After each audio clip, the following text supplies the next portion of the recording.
Galaxy 1138 is all clear and clanker free. This is Clone Army Radio.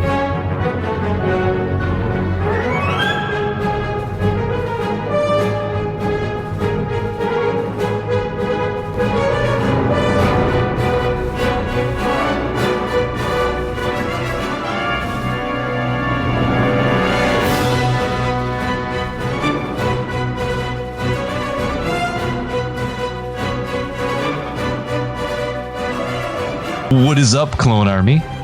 Welcome to episode 38. So, good pick. All right. Quattros, your number fours. Life. My number Quattros is in a little movie you might have heard of called, it's a tiny movie. Very insignificant movie called Revenge of the Sith. Oh, you're going back to that? I'm being facetious. Yeah. Wow. I'm going with Order 66. Oh, Execute. Yeah. Order 66. Not 65. We've already done that one. That one failed. Yes. And 67 is yet to come. It's going to be a big one, too. But 66 is the one that we're going to execute at this moment. Commander Cody.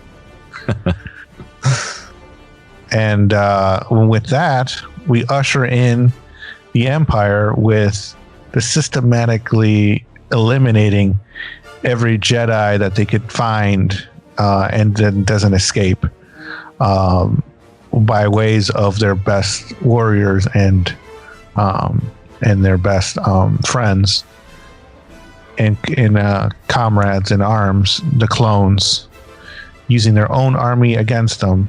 They're going to, which I'm on record as saying is probably the most destructive weapon ever devised by anyone. Mm-hmm. Yeah, we only see a few Jedi get annihilated, but it's pretty. It hits you like a ton of bricks.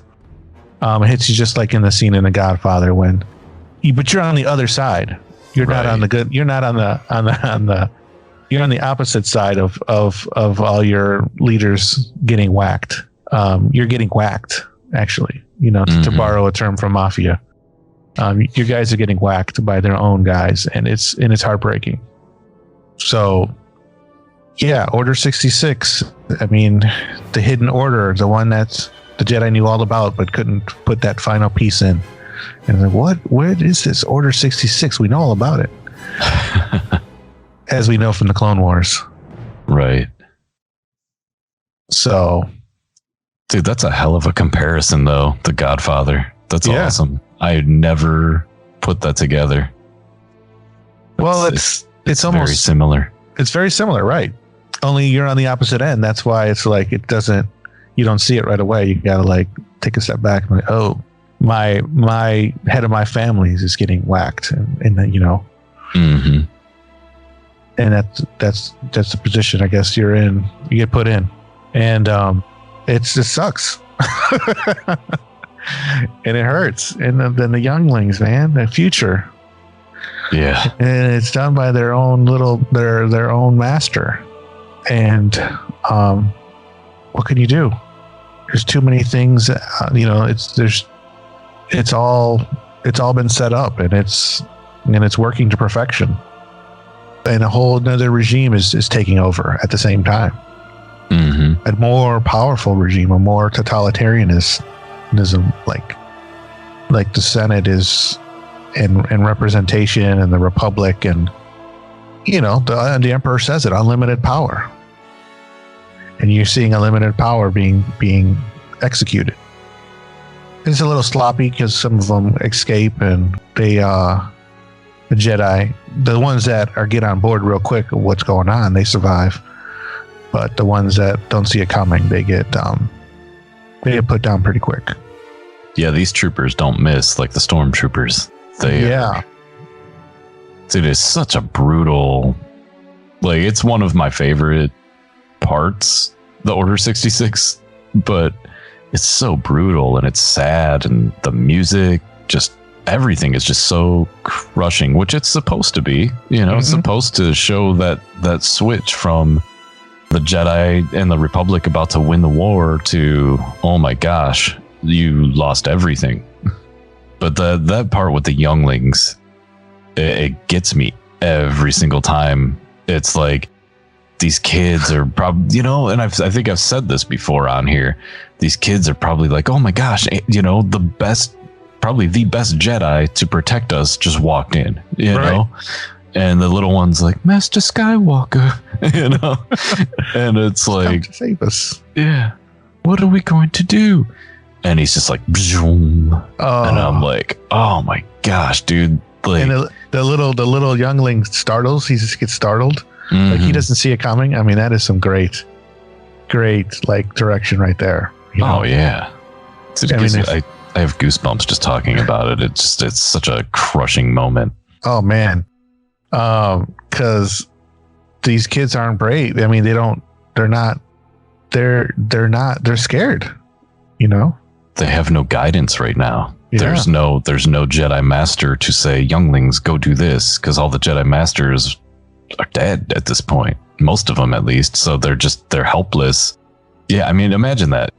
The best possible person to save you from what's going on walks in and then ignites his lightsaber towards you. Right. Oh my gosh. And we're not even really talking about the horror that happens in that room because they don't show it.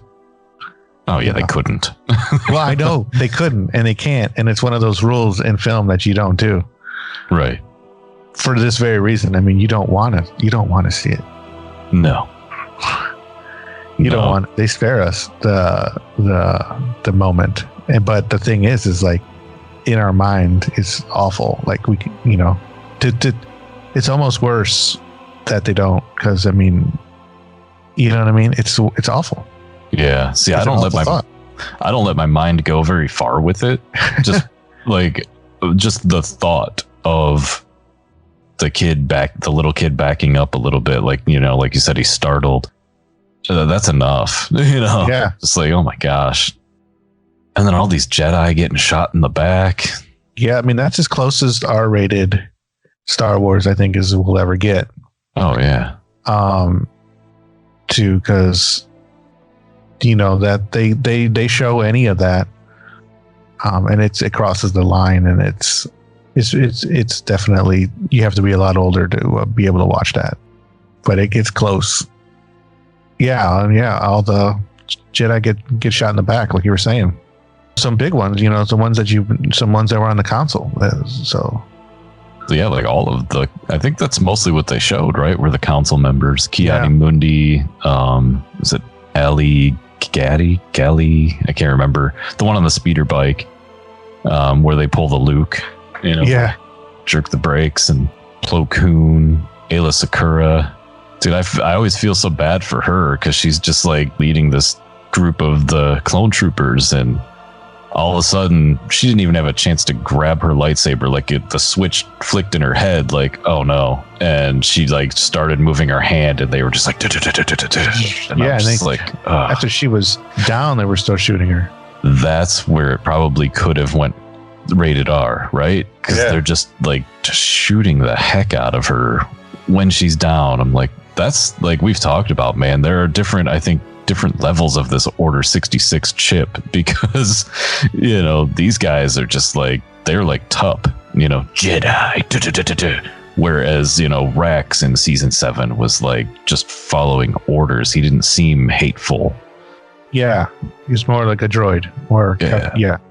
But yeah, dude, Order 66 though, that's a great pick. It was on my list earlier this week. It's not now, but I'm glad we get to talk about it, because it's one of my favorite. Again, it's weird that I always feel weird saying that Order 66 is one of my favorite moments in Star Wars, because it's dark, you know? Well, it makes you feel something. Yeah, it just crushes you. And it's amazing. It's great writing. Like you said, great direction. The whole plan, like you said, is almost flawless. You know, a couple Jedi get away, but for the most part, it goes without a hitch. Yeah, I mean, I equate it to like a dam. You know, they had a dam holding back the clones from their true course of action, their true selves, and they unleashed the dam. They opened the dam, and it was just like an attack, just straight up menacing attack. Like no, like what's the word? Pre motivation or anything. No, so just ferocious attack on the Jedi, just out of nowhere.